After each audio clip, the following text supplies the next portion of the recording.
they can't see me. Well, first of all, they can't even hear me. Can't even hear me. So that ain't gonna do. Gotta fix that.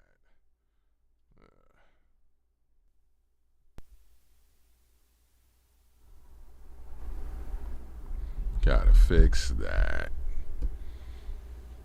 Um,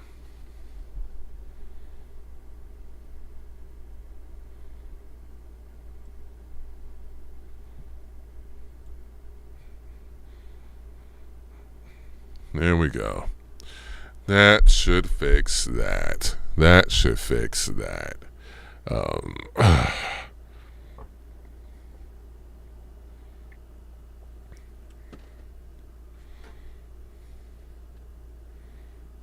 right.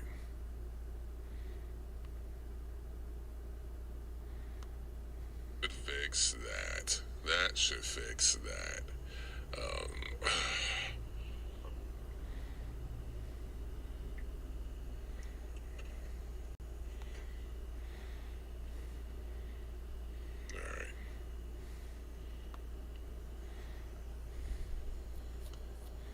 Fix that. That should fix that. Um,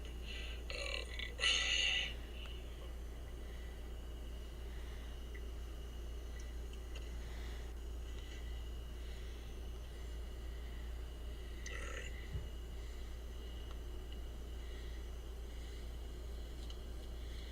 Fix that. That should fix that.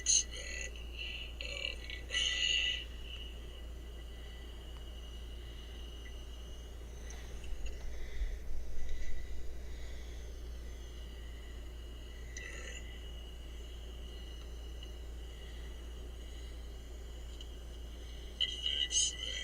That should fix that.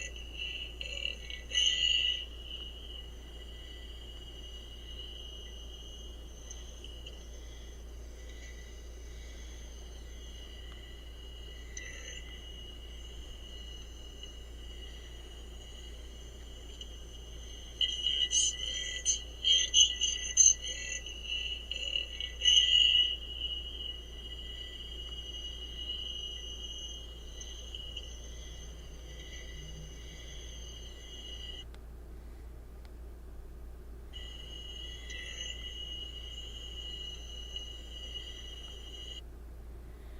All right. Here we go. There we go. All right.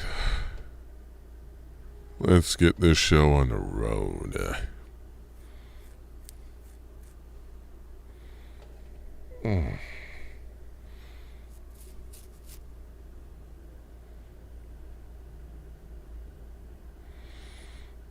All right. All righty. All right. I don't need this right now.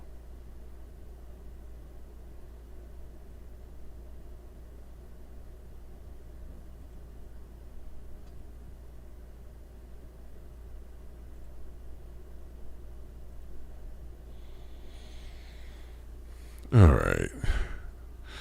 Just waiting for a couple people to come on by. I'm gonna try this again because it didn't go through on my actual YouTube channel yesterday. So I'm trying this again. Trying this again.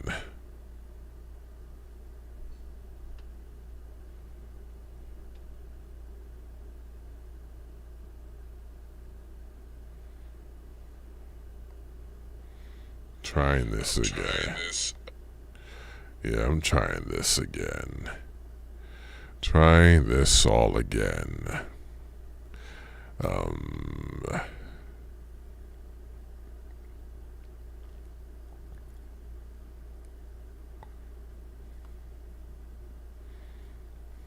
Make sure I just keep, even if I don't, I give it a few more minutes.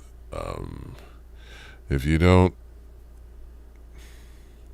nobody comes, I'll go right ahead and start. Because, yeah.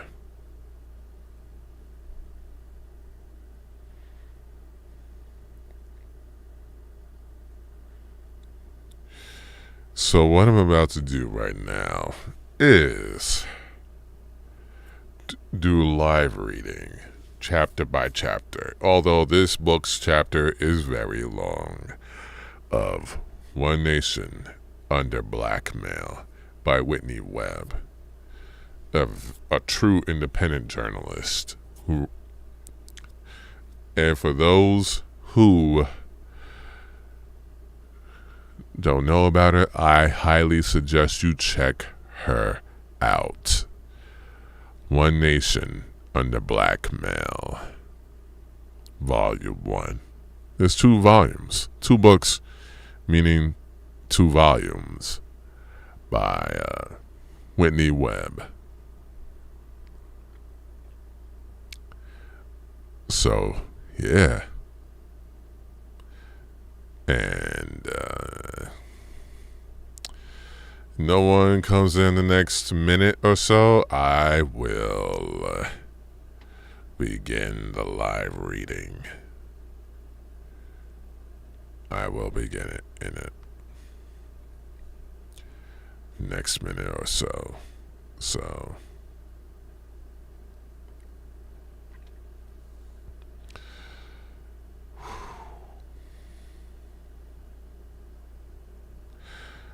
alright, just trying to make sure I get some other people a chance to filter in if they do. If not, no worries.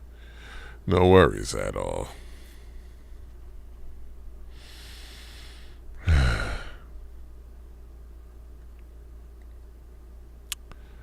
Alright. I don't think anybody's coming in. But you know what? I can't worry about that. So, why don't I get started since I'm already late with this?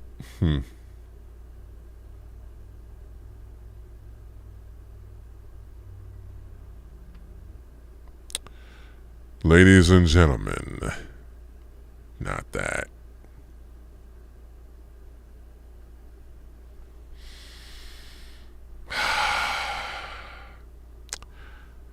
Ladies and gentlemen, and however they, them, however else you may identify. Welcome to Paul Greene-Dennis, aka Deep Green VO, live reading that is very appropriate of these times, of all the shit that's going on. Of Whitney Webb's One Nation Under Blackmail, Volume 1. Chapter 1. The Underworld of Spies and Crooks, which is the first part. And with that said, time to sink in.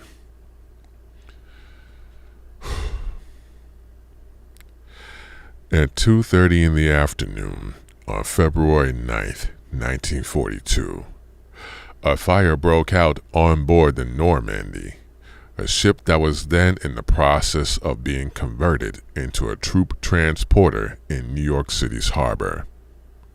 As the flames roared, winter winds fanned the flames, spiraling the fire up and then down onto the ship's top decks. Within hours, the Normandy began to lean to her port side, weighed down by the water that was being dumped onto the boat by fire crews. Soon, the ship capsized and an expensive, unprecedented salvage operation was mounted. Despite these efforts, repairing the ship was soon found to be too complicated and too costly, and the Normandy was scrapped in 1946.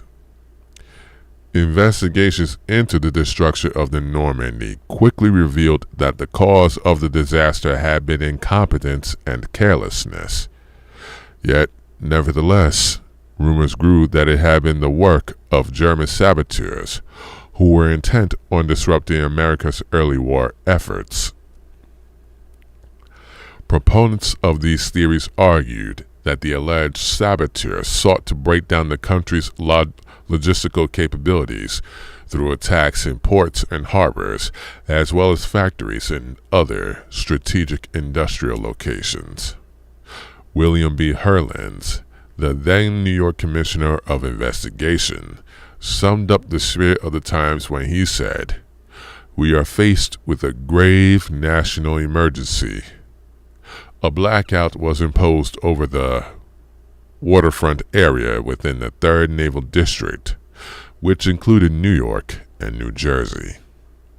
Many of our ships were being sunk by enemy submarines off the Atlantic coast, and the outcome of the war hung in the balance.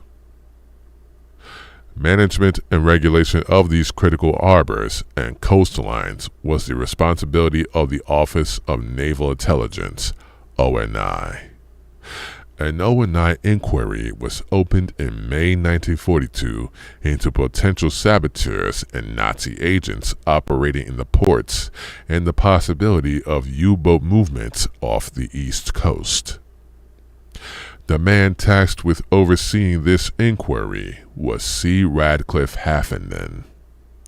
Several of the agents assigned to work under Haffenden had previously worked with Thomas E. Dewey, the U.S. State Attorney, who later served as Governor of New York. Dewey was best known for his prosecution of organized crime, and through these contacts, Haffenden learned of the role played by gangsters and other criminal elements of the New York City waterfront. Dewey's chief of staff, Attorney Frank Hogan, suggested to Haffenden and the ONI that they speak with a man named Joseph Joe Sox Lanza. Getting interesting. Lanza was officially a business agent for the United Seafood Workers Union. He was also a mobster in his own right and was known as the racket boss of the Fulton Fish Market in downtown New York City. Yet, compared to the stature of other criminal figures in the city, Lanza was a small fry, and he knew it. As a result, he ended up telling the ONI that they would have better luck higher up the food chain. He suggested either Meyer Lansky, who controlled the Longshoremen's Union, or Frank Costello, a gambling figure with numerous interests throughout the waterfront. But to get to them, Lanza told Haffenden he would need to first speak to Charles Lucky Luciano. Luciano, at the time, was locked away in prison, having been put there by Thomas Dewey. A delicate series of negotiations were subsequently launched in what is now known as Operation Underworld. This operation, which the government was forced to reluctantly acknowledge after decades of public denials, involved the recruitment of high-level organized crime figures for work with American intelligence services justified by wartime necessity. Not long after Operation Underworld had been given the go-ahead, Luciano agreed to the ONI's requests, and his prison cell soon became a hub for meetings between him and his criminal associates, meetings in which they would coordinate counterintelligence activities with the Navy. Despite Operation Underworld's initial and relatively narrow objectives, the scope of the operation organically expanded. Before long, Luciano and his colleagues, Meyer Lansky, chief among them, were helping the ONI cultivate intelligence for the Allied invasion of Sicily.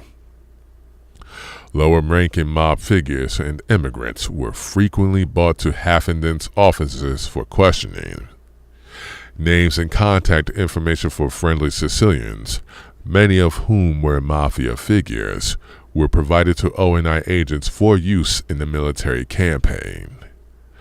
While the resulting collaborations between the mafia and the military on the beaches and in the villages of Sicily have slipped into legend, the legacy of Operation Underworld has endured and undeniably forever altered the United States of America and beyond. Indeed, Operation Underworld was the beginning of a I'm gonna repeat that again. I'm gonna restart that. Indeed, Operation Underworld was the beginning of the creation of a new underworld entirely one built on the cooperation, if not outright symbiosis, between organized crime and the American intelligence. Of Spies and Crooks. That was the first part of Chapter 1, The Underworld. Part 2, Shadowy Alliances.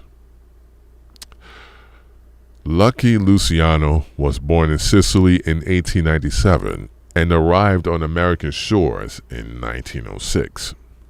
At a young age, he formed his own gang, which offered protection to Jewish immigrants from Italian and Irish organized crime elements in exchange for small fees. This protection, unsurprisingly, was tantamount to extortion, and the money he accrued allowed him to begin expanding into other rackets, including, notably, prostitution. From early on, he met and formed an alliance with another young gangster named Frank Costello, an immigrant from Calabria, Italy.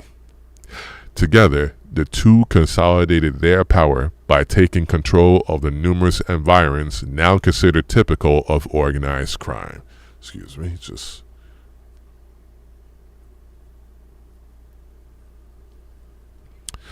I'm going to restart that sentence again. Sorry about that. Together, the two consolidated their power by taking control of the numerous environs now considered typical of organized crime, prostitution, narcotics, and even organized labor in New York City's docks. As their business expanded, so too did their revenue. Soon, Luciano and his cohorts were being propelled to the heights of power in New York City. Thomas Dewey once commented that Luciano's business was far-flung and brought in colossal revenue. This was estimated to be far, far in excess of $12 million a year. Key to Luciano and Costello's operation was the fact that it had overcome the traditional bifurcation of organized crime into ethnic enclaves.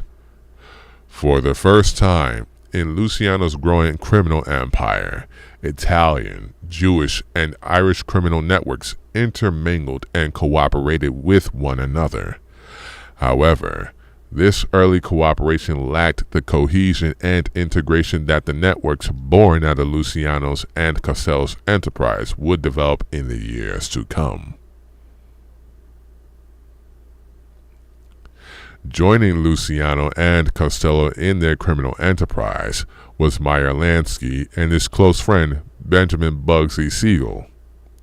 Lansky was well connected in Jewish mob circles, and he, along with Siegel, had amassed significant wealth during the Prohibition era. Lansky, whose long shadow is cast across the entire history of organized crime in the 20th century, was something of a visionary. Various accounts paint him as the intellectual architect behind the multi-ethnic organized crime model that Luciano successfully pursued. Lansky was also instrumental in bringing mob groups into the world of gambling, helping set up casinos in the Caribbean that would be utilized to wash the money generated by their various vices and rackets. Perhaps most important of all was that Lansky had also developed the use of a complex banking network, which he adopted in an effort to avoid the fate of Al Capone. After all, Capone had not been taken down for murder or extortion, but for tax evasion. This Luciano Costello-Lansky-Siegel alliance was the basis of what subsequently became known as the National Crime Syndicate. I'm going to repeat that again. This Luciano-Costello-Lansky-Siegel alliance was the basis of what subsequently became known as the National Crime Syndicate. Far from being the well-organized image of the mafia often promoted by the media, the National Crime Syndicate operated loosely at best, and, according to some commentators, did not actually exist in any meaningful way. Such arguments might be going a step too far, although they are worth considering. The National Crime Syndicate might be best understood as a social network, a spiraling, faction-filled web of associations and organizations that either collaborated or competed, depending on the situation or the spoils. In 1936, this emerging crime network took what, at first glance, appeared to be a major blow following the arrest and successful prosecution of Luciano by Thomas E. Dewey in a spectacular, if not sensational, trial. Luciano's apparent downfall came via an assault on New York City's prostitution rackets, which his organization firmly controlled. As Alfred McCoy summarizes, Dewey's investigators felt that the forced prostitution charge would be more likely to offend public sensibilities and secure conviction. A handful of prostitutes who worked in Luciano's brothels testified against him, and a New York court quickly sentenced the gangster to a 30 to 50-year jail term. Dewey's role in this affair is quite interesting. 6 years later, when he ran to secure the presidential nomination for the Republican Party, he joined forces with John Foster Dulles, the brother of Allen Dulles, best known for his role as the first civilian head of the CIA in the early years of the Cold War. Dulles, a member of the internationalist camp of American politics that typified the attitudes of the elite Eastern establishment, impressed upon Dewey the importance of overcoming the isolationist factions of the Republican Party. What Dulles got in exchange for his steering of Dewey in pursuit of political power was his own rise through the ranks of the party, ultimately culminating in his service as President Dwight D. Eisenhower's Secretary of State. Even more curious was an investment that Dewey made during the 1950s in an entity called the Mary Carter Paint Company, later renamed Resorts International.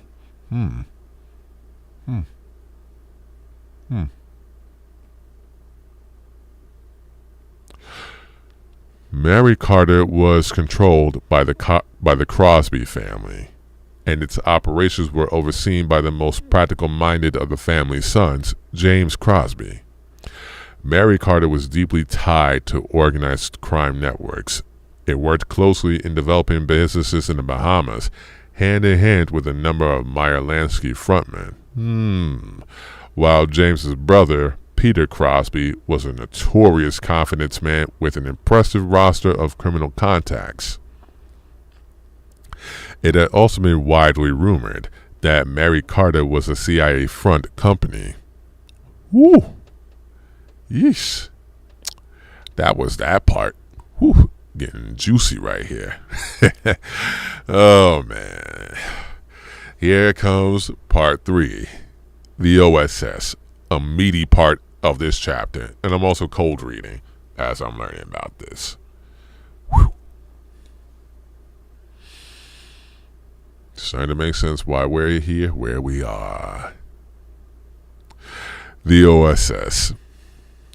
Lurking in the background of Operation Underworld, which had seen the ONI directly recruit Luciano, was the Office of Strategic Services, OSS, the wartime forerunner to the CIA and America's first robust national intelligence organization. The precise role that the OSS played in the affair isn't exactly clear. According to George White, a notorious agent of the Federal Bureau of Narcotics who had been recruited into the OSS, he had been propositioned by an organized crime associate to enlist Luciano in exchange for a pardon. But this was a bridge too far. An alliance between the OSS and the person of Luciano's reputation would be a very naive way of doing business. White maintained that he felt it was outrageous to entertain the proposition, even for the OSS, who were willing to do almost anything. White would make these statements in the course of federal testimony, and, in all likelihood, he was lying to protect the OSS. According to Richard Harris Smith, an historian of the OSS, Earl Brennan, an OSS officer in Italy, was kept in the loop regarding negotiations between Luciano and the ONI. Meanwhile, Assistant District Attorney Murray Gerfine, who handled the legal end of the Luciano negotiations, subsequently went to Europe to serve as a colonel in the OSS. The OSS was many things, operating in many different theaters. In Europe, it ran a fairly unsuccessful paramilitary campaign. However, in the China-Burma-India theater, its military operations achieved remarkable results.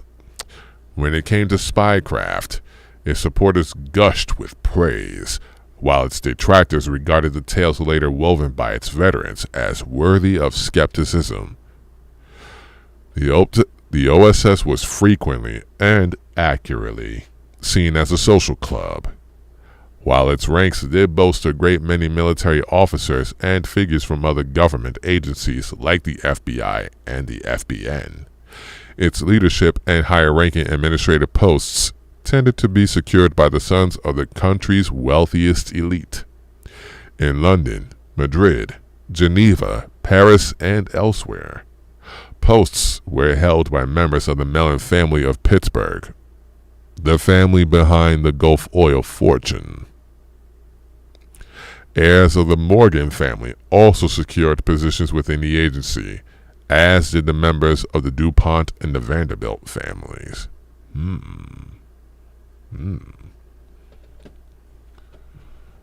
Only the Rockefellers were conspicuously absent from the OSS, writes Richard Harris Smith, adding that Nelson Rockefeller headed his own agency, the Coordination of Inter-American Affairs. David Rockefeller, Nelson's brother, also reportedly ran his own intelligence apparatus during the war.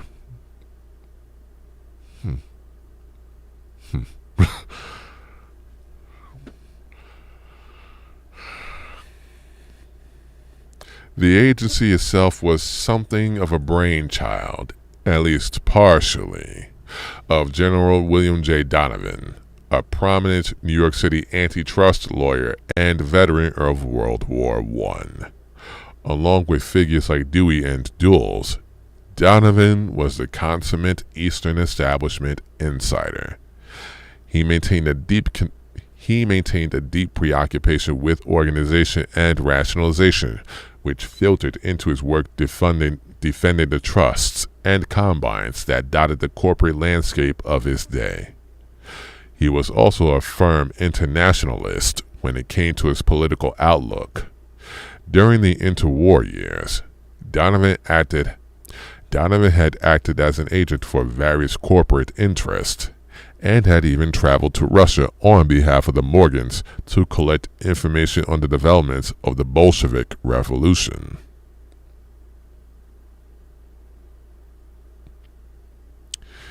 In the course of his wartime intelligence work, Donovan was first appointed by President Roosevelt to head the Office of the Coordination of Information, COI, which was intended to help coordinate the scattered intelligence outfits and military organizations that communicated infrequently and cooperated even less. COI was a seed from which the OSS would later spring. Under Donovan's direction, it became a clearinghouse for military and political propaganda. This was in no small part thanks to Donovan's close friend, a British intelligence operative named William Stevenson. Stevenson was the wartime head of a British intelligence unit in the United States, headquartered in New York City and known as the British Security Coordination, BSC. He reported to Stuart Menzies, who was then serving as the head of MI6. Menzies had tasked Stevenson with establishing relations on the highest possible level between the British SIS, the Secret Intelligence Service, another name for MI6, and the U.S. Federal Bureau of Investigation. Interesting.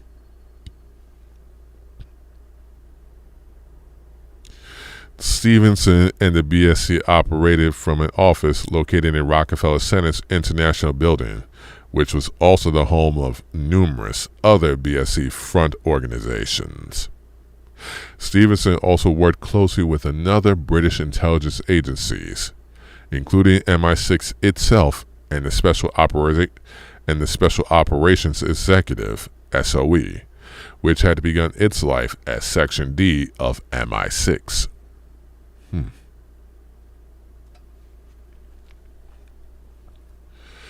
In agreement with Menzies' mandate, Stevenson developed a close working relationship with J. Edgar Hoover, who seemed to be enthusiastic about being a liaison to British intelligence on matters concerning the war in Europe.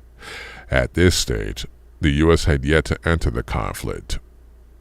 Reportedly, the BSC provided the FBI with over 100,000 confidential reports, while Hoover kept the British in the loop with American reports on German naval movements and the like. The relationship between Hoover and Stevenson would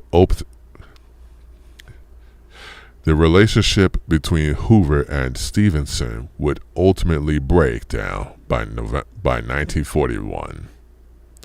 Soon after, Stevenson began to cultivate William Donovan, who increasingly challenged Hoover's position as the sole conduit between the Americans and the British.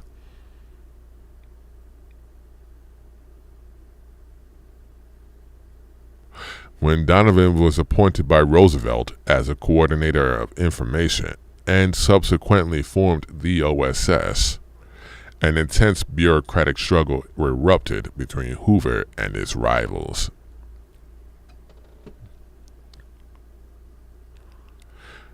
As will be discussed in greater detail in the next chapter, this struggle allegedly led Donovan to coordinate with organized crime.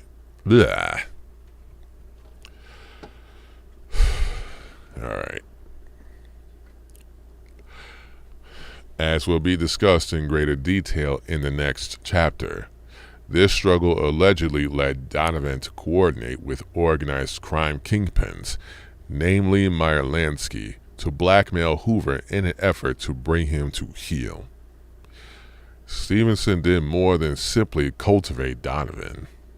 In 1940, he reported back to his handlers in England that there is no doubt we can achieve infinitely more through Donovan than through any other individual.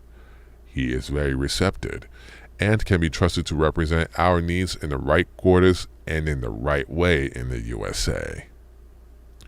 Donovan's COI and OSS were, in all actuality, the offspring of these British-led efforts, and a great deal of the decisions Donovan made were influenced by figures tied to Stevenson's BSC. Before the COI was up and running, for example, Donovan conferred closely with Robert Sherwood, a playwright, ardent interventionalist, and close confidant of President Roosevelt.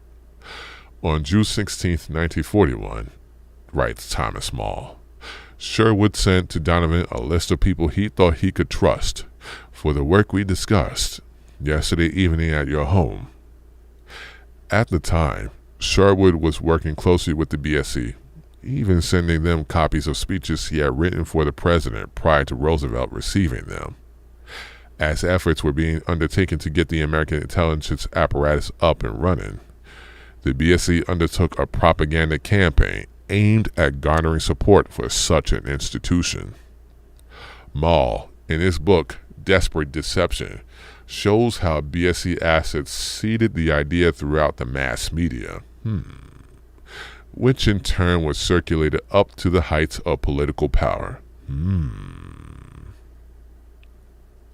One characteristic incident took place in May 1941, just a month prior to Donovan's meeting with Sherwood. It was on 9th of May that Vincent Astor, FDR's friend and New York area coordinator of intelligence, sent the president a clipping from the New York Herald Tribune that was probably a plant to build the consensus for voices calling for the plan British intelligence wanted. The Herald Tribune was BSC's favorite outlet for planted articles. Moreover, the putative author, George Fielding Eliot, was a devoted British sympathizer, one of the most influential people in the BSC front fight for freedom, and a favorite vehicle for planted articles.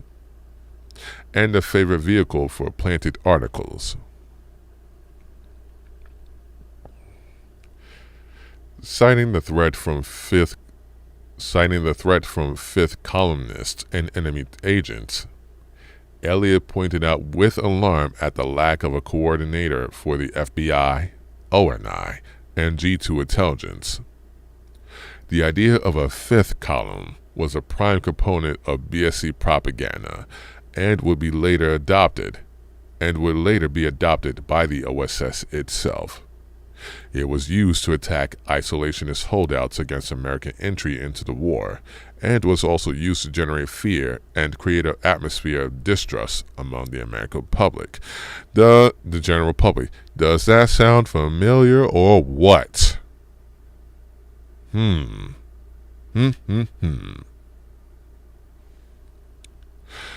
term originated during the course of the early phase of the Spanish Civil War of the 1930s, and was used to describe something like a domestic military in waiting. The fifth column was purported to be composed of enemy agents and their sympathizers, with a mandate towards sabotage and other violent activities. According to Maul, one of the strongest promoters of the notion of a Nazi fifth column active in America was a Chicago journalist and close associate of Donovan named Edgar Ansel Maurer, who was subsequently identified as an asset of British intelligence.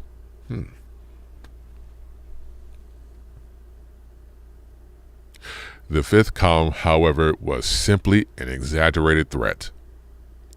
Axis sabotage efforts within the United States did occur, but were limited and ultimately ineffectual.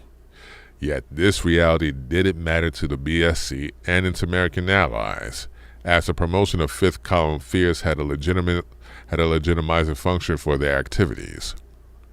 It formed the very justification and popular base of support for the creation and expansion of the emerging organized intelligence apparatus. It also spawned events like Operation Underworld. After all, it was the specter of fifth column activity that had first prompted the collaboration between the ONI and organized crime elements. Even more incredibly, it seems that the legitimization gained by intelligence services through BSC propaganda ultimately benefited these criminal networks as well. At the war's end, Naval Intelligence began a campaign to have Luciano released from prison, and at the beginning of 1946, the very man who had put Luciano away, Thomas Dewey, commuted the mobster's sentence in exchange for his deportation to Italy. In the year or two that followed, numerous other gangsters, perhaps as many as 100, were deported and joined him.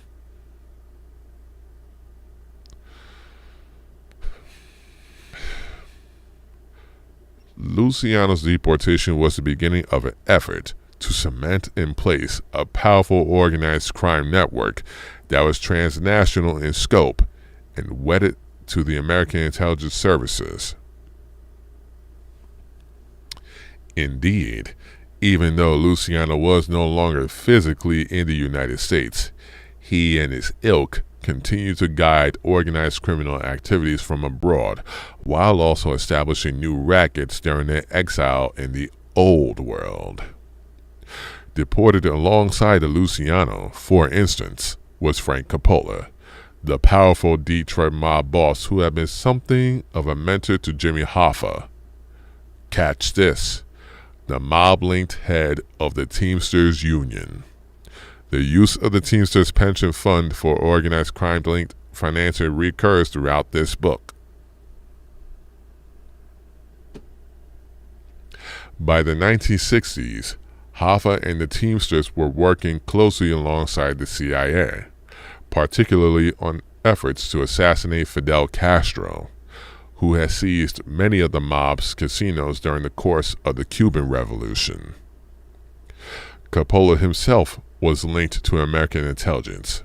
He was said to have been behind a 1947 May Day massacre in Sicily, allegedly financed by former OSS chief William Donovan, in which 8 people were killed and 33 wounded. 498 people, mostly left-wingers, were killed in 1948 alone. Also deported was Silvestro Silver Dollar Sam Carolla, a Sicily-born mobster who had arrived in New Orleans, Louisiana, in the early 1900s and had become the city's boss. He was particularly close to the interests of New York City organized crime. In the 1930s, Carolla had worked with Costello and Luciano to provide New Orleans with slot machines under the watchful eye of their ally, Huey Long. The gambling operation was so successful that it soon attracted the attention of Lansky, and plans were put in motion to establish centers of communication and money laundering operations to be used by the underworld on a national scale in New Orleans.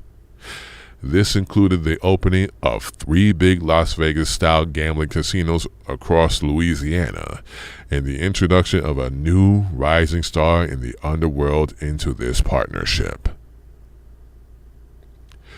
That rising star was Carlos Marcello. Soon, Marcello was managing the whole of the Louisiana casino operation. When Carolla was deported to Sicily, Marcello was tapped to take his place, and so began the reign of one of the most powerful crime bosses of the 20th century. It was said, wrote John Davis in his book, Mafia Kingfish, Frank Costello sent his blessing from New York, and Sam Carolla sent word from Palermo that he approved Carlos's selection as caretaker boss until he, Silver Dollar Sam, returned from exile.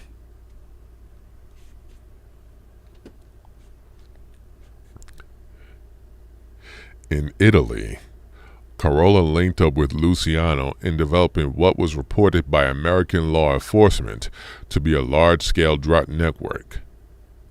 As will be discussed in Chapter 3, this network spanned the Middle East, Europe, and the United States, and one particularly well-oiled pipeline of this network, one that connected Lebanon to Sicily to Marseilles, was infamously known as the French Connection.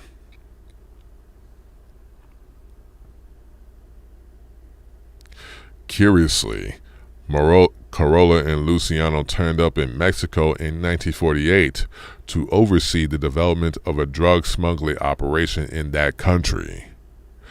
While Mexico had its own domestic drug production, it was also a key transshipment point for the flow of heroin, refined from opium produced in the East.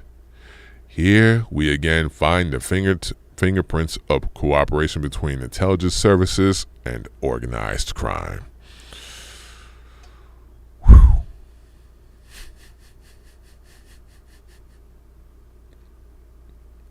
Damn.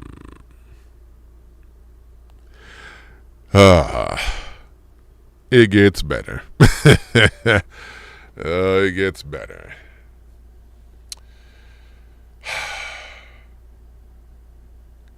Now we get to the next part. Again, this is all a blind read, and I get just as much surprise along with everybody else here. When we're getting into the drug connection and Operation X.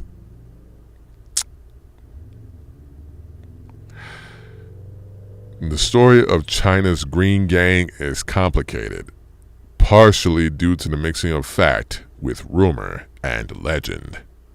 Yet it is undeniable that their rise was a consequence of the rapid transformations that shook Chinese society in the early 20th century.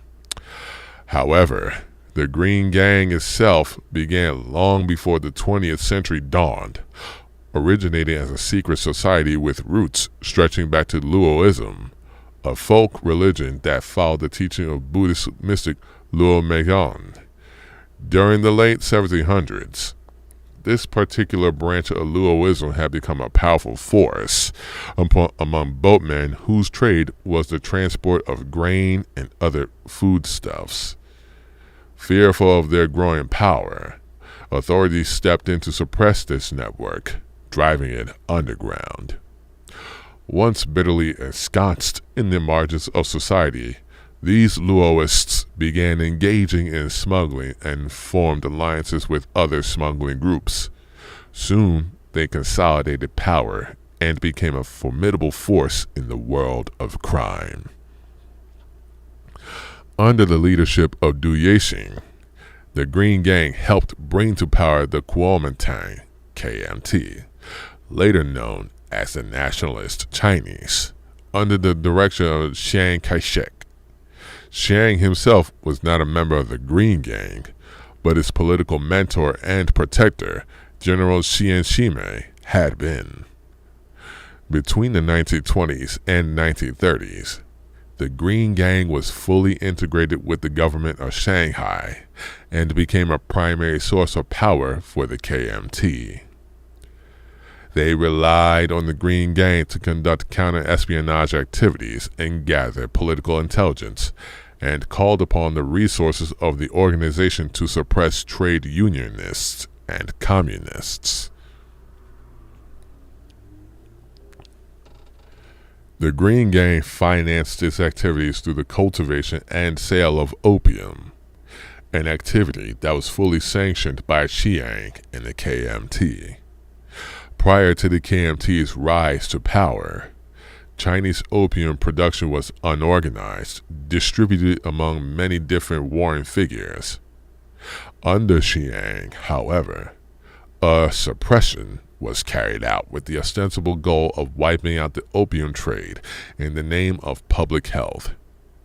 Behind the scenes, however, the KMT was doing quite the opposite. The suppression of opium production was actually an integrated effort to centralize it, placing production, distribution, and ultimately control of the substance in the hands of a joint KMT Green Gang monopoly.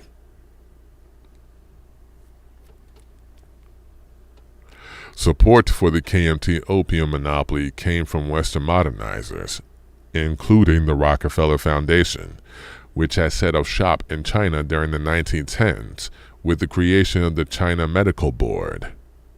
Through this apparatus, the Rockefeller Foundation undertook efforts to promote modern science, develop medical education programs, and set up hospitals. It is likely that the Foundation's support for opium monopolization was intricately bound up with their health crusade, since opium had important wide range of medicinal applications. At the same time, it was also part of a larger tendency among internationalists like the Rockefellers to seek the to seek the regulation and control of the global drug trade. After the First World War, the nascent League of Nations formed an advisory committee on the traffic of opium and other drugs. After the First World War, the nascent League of Nations formed an advisory committee on the traffic of opium and other dangerous drugs. It worked closely with the Rockefeller Foundation's International Health Board, the parent of the China Medical Board. The overarching imperative of the League's efforts for global drug regulation was to rationalize the production of opium and other precursors and to consolidate drug refining and distribution within a series of select major pharmaceutical corporations. This is where it gets real interesting, I believe.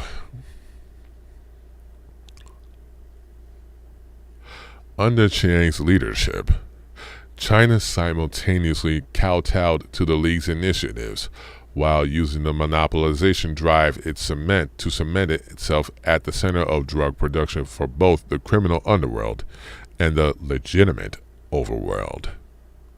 A full-blown narco state was in the process of being formed as opium cultivation came to be the central focus of the government's revenue-raising programs. As Jonathan Marshall noted, in the central provinces of China, especially in Hubei and Hunan, nearly every government organization has come to depend on opium revenue for maintenance, observed one expert.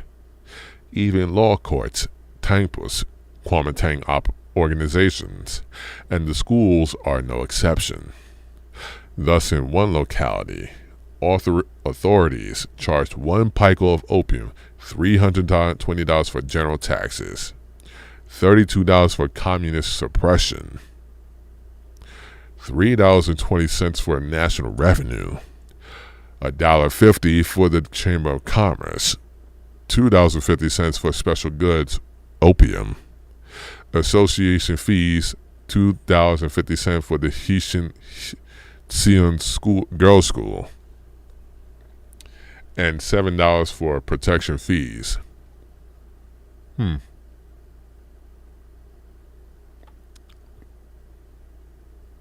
Later, highway maintenance and more school taxes were added. When the opium finally reached Hankou, monopoly authorities added another $920 tax. The original cost of the opium was only $400. It was in this context that American organized crime figures arrived on China's shores and began to organize an intensely lucrative global narcotics trading network. Among the first was Arnold Rothstein, who acted as a mentor to Lansky, Luciano, and Costello. He dispatched a series of frontmen to China: Sidney Stager, Jacob Katzenberg, and George Uffner. Uffner would later be described by federal investigators as a longtime friend of Costello, while Katzenberg was a high-level figure in New York City's Jewish crime syndicates. These syndicates, according to Alfred McCoy, controlled much of New York's heroin distribution. Katzenberg, himself a Lansky flunky, as much as a Rothstein frontman, was involved with the secret heroin processing laboratory in the city, which was refining opium flowing from Asia. Wow. Hans Dirks, in his encyclopedic History of the Opium Problem, The Assault on the East, 1600 to 1950, suggests that the connections between American organized crime and the KMT/Green Gang-dominated Chinese opium trade more than likely involved the complicity of Western, predominantly Anglo-American, economic interest in the region. He singles out in particular the powerful Sassoon family. Nicknamed the Rothschilds of the East, the Sassoons had emerged as economic administrators in Iraq, before organizing one of the dominant opium trading complexes in the East. It is said, writes Dirks, that 1/5 of all opium brought into China was shipped on the Sassoon fleet. Thanks to opium, they became not only the wealthiest family in India, but also the largest real estate dealers in Shanghai. The family also became integrated into the world of oil. They invested heavily at various times in Britain's Burma Oil and the Anglo-Iranian Oil Company, a subsidiary of Burma that eventually became British Petroleum, among others. During the 1800s, the Sassoons competed for dominance of the opium trade with Jardine Matheson, one of the great Anglo-Hong Kong trading houses that has been firmly controlled by the prominent Keswick family. Over time, the interests of the Sassoons and the Keswicks intermingled and became part of a vast network winding its way through Hong Kong, Shanghai, and elsewhere. This is by no means ancient history. As late as 2013, the Financial Times reported that Lord James Sassoon, having just finished a stint serving as a commercial secretary to the Treasury of the government of UK Prime Minister David Cameron, became an executive director of the Jardine Matheson board. That is 12 years ago.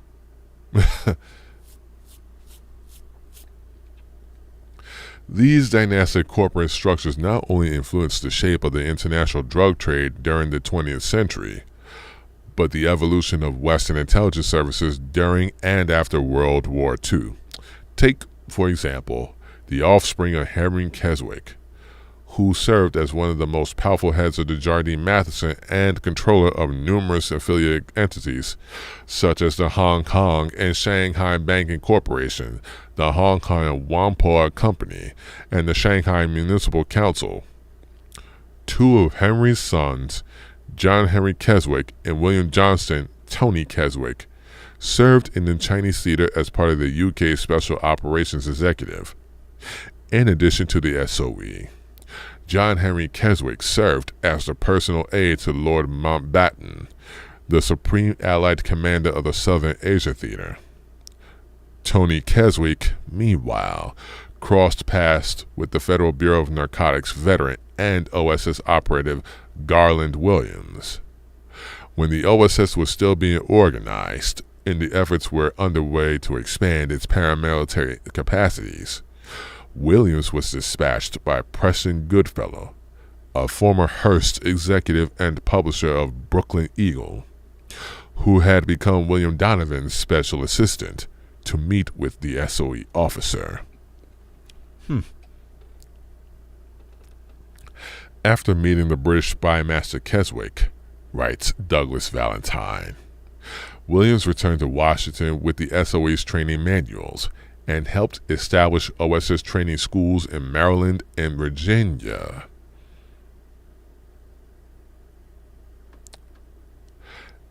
After the war came to an end, Tony Keswick returned to the world of corporate affairs, taking up a position running one of the family's correspondent companies in London.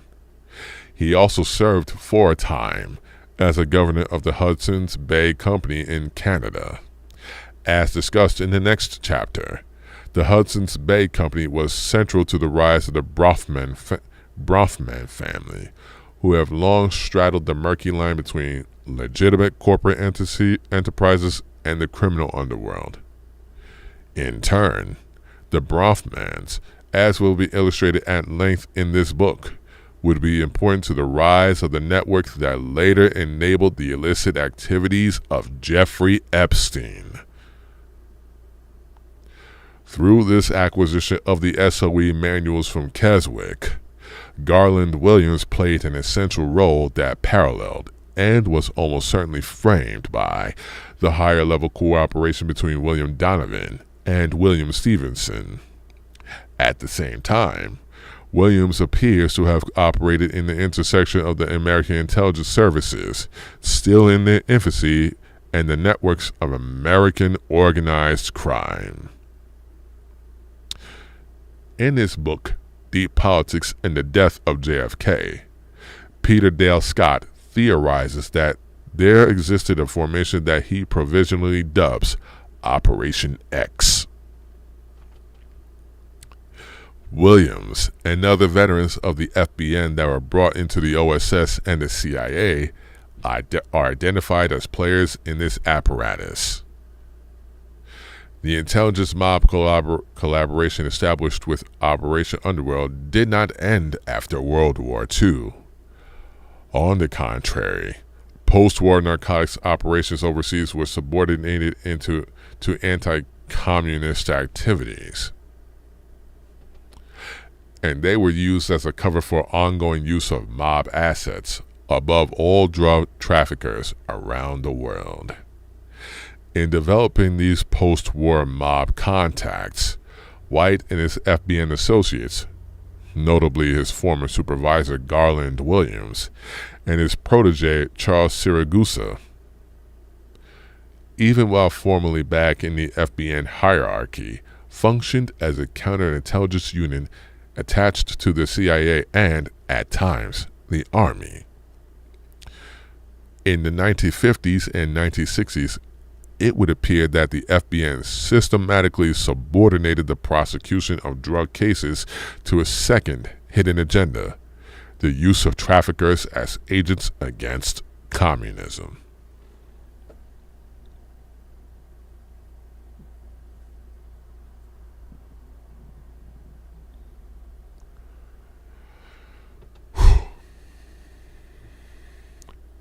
One example that Scott cites is the selective arrests made by George White in the 1959 heroin case involving the anti-communist and pro-Kuomintang Hip Sing Tong or gang.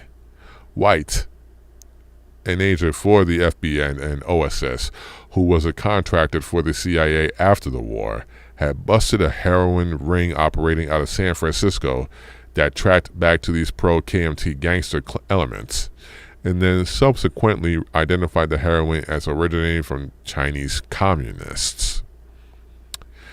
Interestingly, White himself had a history with the Hip Sing Tongs. In 1936, he infiltrated the notorious Hip Sing Tong Brotherhood of Seattle by masquerading as a drug dealer, leading to a massive sting operation that nabbed some 30 drug smugglers and their associates. It is worth saying a bit more about George White, who was no stranger to courting the services of organized crime figures to bolster the early American intelligence apparatus. The research carried out by the late Hank Albarelli has shown that White cultivated a protege named Pierre Lafitte, who he had recruited into the CIA as a special employee in June 1952. 20 years prior, Lafitte worked in France for Jean Voyatzis, the greatest importer of manufactured Chinese opium into Europe, and a figure of considerable interest to the FBN. Later, Lafitte turned up in Cuba in the company of Amleto Battisti Lora, a Corsican expat who had partnered with Meyer Lansky in a Havana hotel. Battisti, according to a 1955 FBI memo, was, for many years, known unofficially as the numbers king of Havana. When White brought Lafitte to the CIA, the FBN agent was himself being recruited by Sidney Gottlieb, a chemist who was working at the agency's Office of Technical Service. There, Gottlieb saw the CIA's research into potential truth drugs, which in time expanded into a sweeping inquiry that dealt with the effects of drugs, shock therapy, and sensory deprivation, hypnosis, and even more esoteric currents of the human mind.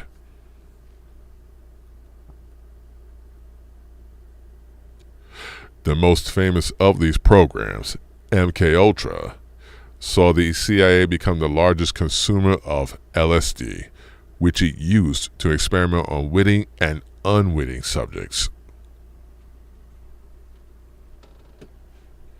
The subjects included soldiers, patients in psychiatric hospitals, prisoners, sometimes organized crime figures, and private citizens.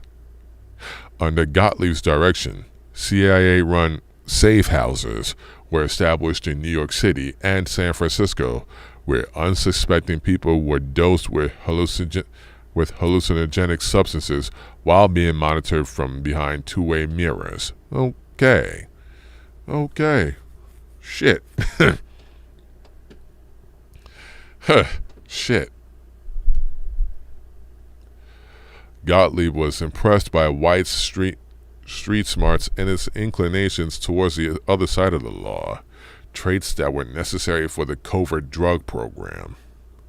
As one of Gottlieb's agency's employees later stated, "We were Ivy League, white middle class.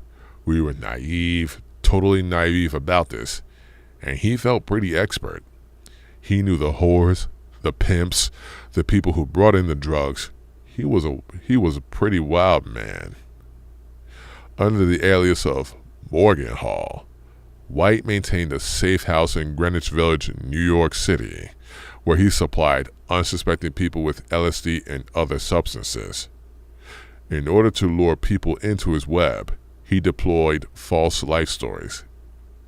He posed alternately as a merchant seaman or a bohemian artist, and consorted with a vast array of underworld characters, all of whom were involved in vice, including drugs, prostitution, gambling, and pornography.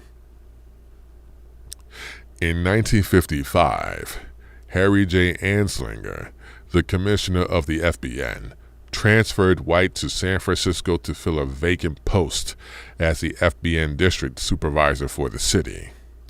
This was by no means the end of his work with Gottlieb and the CIA. Instead, he was granted control of MKUltra Sub-Project 42, or as White called it, Operation Midnight Climax. Midnight Climax involved a safe house, much like the one set up in New York City, which was then decked out with electronic surveillance equipment. Prostitutes were then enlisted, would lure unsuspecting clients back to the pad, where they would then be slipped LSD. John Gittinger, a Harvard psychologist who was on the CIA payroll, best known perhaps for developing the personality assessment system, later admitted in congressional testimony that the agency was interested in the combination of certain drugs with sex acts. We looked at the various pleasuring positions used by the prostitutes and others. Some of the women, the professionals we used, were very adept at this practice. Good grief.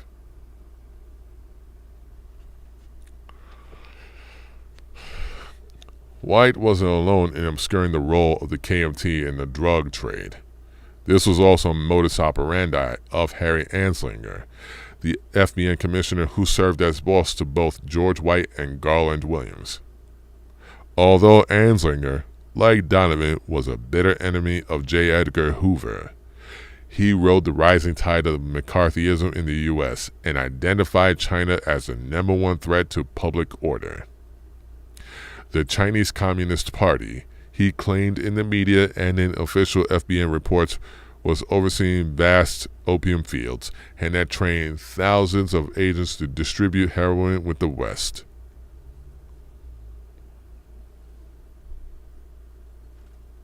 Per Anslinger, Chinese opium production totaled more than 4,000 tons a year, with the profits from the smuggling being used to finance the activities of the Communist Party and the obtained strategic raw materials. Importantly, Anslinger did not have any agents located in Asia in the post-war years, with FBN posting taking place at a fairly late date in 1962.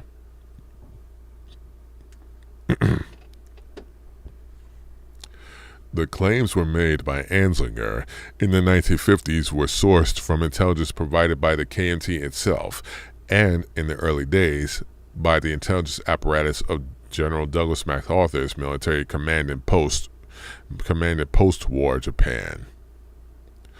Overseeing this intelligence web was MacArthur's protege, a fascist sympathizer named General Charles Willoughby.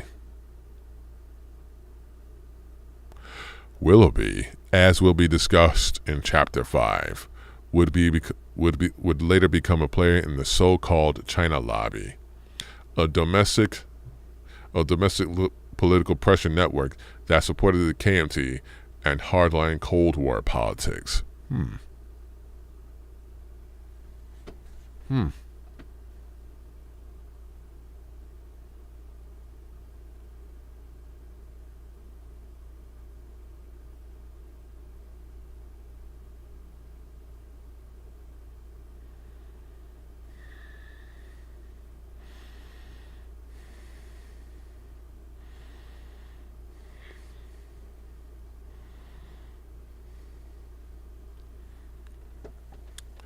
I'm going to stop right there because this is a lot. And with that, I'll do another stream tomorrow. I promise. But this is, wow. Woo! Woo! Doesn't a lot of this sound familiar? Or actually is currently very familiar. Otherwise, guys, Paul Greene-Dennis out. And, keep your wits about you and have a great day. Stay cool.